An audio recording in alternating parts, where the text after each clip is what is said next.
नमस्कार, दृष्टि न्यूज में आपका स्वागत है। मैं हूं आपके साथ अंकिता। चलिए बढ़ते हैं मुख्य खबर की ओर।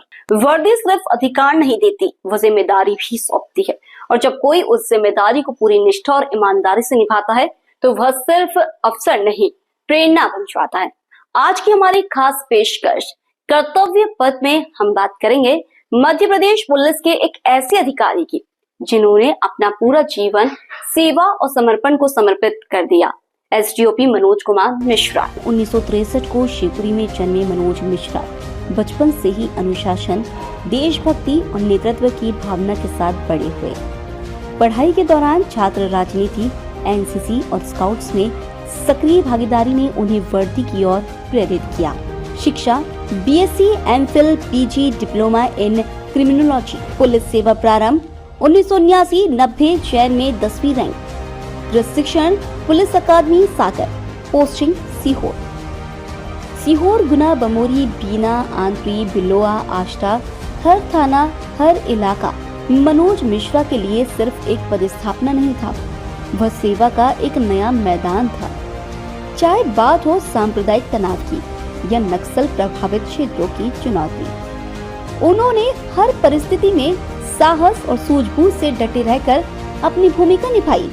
एक डकैती के मामले में 27,000 रुपए की इनामी अपराधी को गिरफ्तार कर उन्होंने ये साबित किया कि कानून से बड़ा कोई नहीं। एक अनुशासित अधिकारी के साथ साथ वे एक आदर्श पारिवारिक व्यक्ति भी रहे। उनकी पत्नी मंजुला मिश्रा और दोनों संतानें, एक आईआईटी इंजीनियर और एक हेल्थ केयर प्रोफेशनल, उनके मूल्यों की जीवित मिसाल है। आपकी शिक्षा दीक्षा बहुत अच्छी हुई साहब, और आप पढ़ने भी काफ़ी होशियार थे, तो फिर आपने ये पुलिस की नौकरी क्यों चुनी? देखिए, ये तो मुझे जैसा परिवेश मिला उस परिवेश के अनुरूप मुझे अच्छी शिक्षा ग्रहण करने का मौका मिला, और ईश्वर के आशीर्वाद से और मेरे माता पिता के आशीर्वाद से, मेरी मेहनत से मैं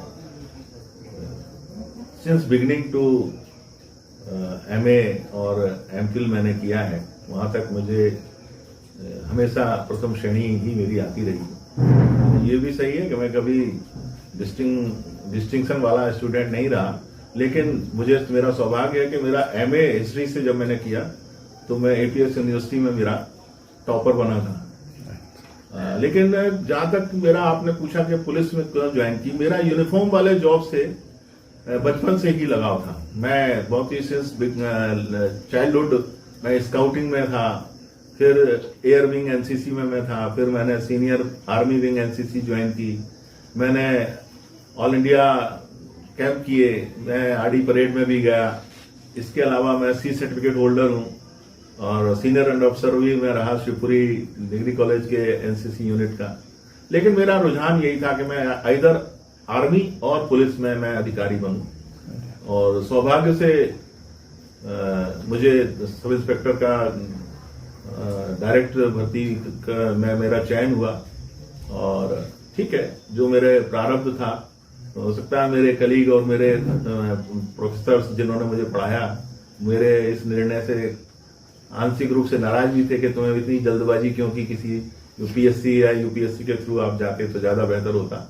लेकिन सब परिस्थितियां होती हैं, भाग्य होता है। मैं उप निरीक्षक के रूप में 1990 में भर्ती हुआ और सने सने विभागीय पदोन्नति पाकर आज मैं उप पुलिस अधीक्षक हूं, और मैं बहुत संतुष्ट हूं अपने इस कैरियर से।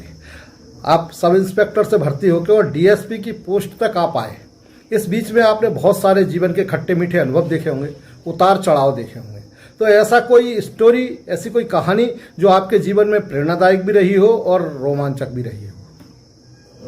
मैं आपको ये बताऊं कि वैसे तो प्रतिदिन पुलिस का जीवन ऐसा है कि प्रतिदिन एक नई स्टोरी होती है, लेकिन कुछ ऐसे अवसर होते हैं जो आपको जीवन भर याद रहते हैं। और मेरे जीवन में, मैंने पुलिस जीवन में मैंने ऐसा देखा कि जिनसे मुझे काफी लगा कि मैंने काफी अच्छे से मेहनत करके किसी की मदद की। तो एक इंस्टांस तो मेरी अर्ली नौकरी का ही है, जिसमें करीब 35 साल से एक बच्चा, नाबालिग बच्चा, घर की परिस्थितियों के कारण घर छोड़ के चला गया था, और वो मेरी निगाह में आया, मैंने उसको बात किया और उसको 35 साल बाद, आफ्टर 35 ईयर, जब वो 10-12 साल का बच्चा था तब अपने घर से गया था, लेकिन मैंने उसको 35 साल बाद उसके घर वापस भिजवाया जब उसकी उम्र लगभग 45-46 साल थी। ये तो मेरे को बड़ा संतोष हुआ। उसको वो अयोध्या के पास के किसी गांव का रहने वाला था और जाति का राजपूत था, और उसका छोटा भाई जिसको वो पहचानता भी नहीं था, वो मिलिट्री में सूबेदार बन गया था। अच्छा। और मैंने जब एक चिट्ठी उनके परिवार को भेजी, उस समय हमारी पुलिसिंग में एसएस रोल और बीसी रोल जारी होते थे, तो मैंने उसका जो बंदा हमारे यहाँ मुझे दिख रहा था कि ये यहाँ का नहीं है, कहीं बाहर का बंदा है, उसको मैंने एसएस रोल भर के भेजा था उसका। और जब वहां से जवाब आया तो जवाब के रूप में उसका भाई आया, और वो ऐसा दृश्य था जैसे अपन रामायण पढ़ते हैं उसमें भरत मिलाप का दृश्य होता है, ऐसे मैंने उस दृश्य को देखा तो उसने मुझे काफी विचलित किया। आपका सब कई बदमाशों से पाला पड़ा होगा और उन बदमाशों को आपने अपने काबू में भी किया होगा, तो इस तरह के इस पुलिस की लाइन में, पुलिसिया में जिस तरह से जो है पुलिसिंग की जाती है, इसमें बहुत सारे खट्टे मीठे अनुभव, हर कदम जो है वो जोखिम से भरा रहता है। तो कभी आपके सामने इस तरह की कोई दिक्कत आई कि वहां क्षेत्र में नहीं जाना है? ये मेरा सौभाग्य है कि मुझे पुलिस के लगभग सभी क्षेत्रों में काम करने का अवसर विभाग ने दिया। मैं मालवा में मेरी नौकरी की शुरुआत हुई, जहां क्रिमिनल मतलब जो अपने सांप्रदायिक दंगों से निपटने वाला क्षेत्र था, सीहोर में मैं प्रोबेशनर था। और उसके बाद मैं नक्सलाइट क्षेत्र में भी नौकरी किया, मैंने दस्यु उन्मूलन क्षेत्र में भी नौकरी किया, और बहुत ही पीसफुल एरिया गुना जैसे क्षेत्रों में भी मैंने नौकरी किया। तो मुझे ये मेरा सौभाग्य है कि सभी क्षेत्रों में काम करने का मुझे अवसर मिला। और चैलेंज तो रोज रहते हैं, अपराधी के मन में क्या है इसको भांपना आसान नहीं है। जब मैं सीहोर में पोस्टेड था तो कंजर जाति के जो आपराधिक जाति है, इनके कुछ लोगों के खिलाफ मैंने कार्रवाई की, और वो मेरे को अपना व्यक्तिगत दुश्मन मान बैठे और मुझे आहत करने के इरादे से जेल से फरार भी हुए। लेकिन वरिष्ठ अधिकारियों के मार्गदर्शन में मैंने उनको वापस जेल भिजवाया और उनको उनकी अंजाम तक पहुंचाया। ये मेरा एक कटु अनुभव था। बाकी मैं नक्सलाइट में और दस्यु उन्मूलन क्षेत्र में भी नौकरी किया हूं और मुझे अच्छा काम करने का मौका मिला है।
विश्वे देवा आदितिः पंचजन आदित्यजातमदित्यजातवामाध्यौ शान्तिरन्तरिक्षगुं शान्तिः पृथिवी शान्तिरापः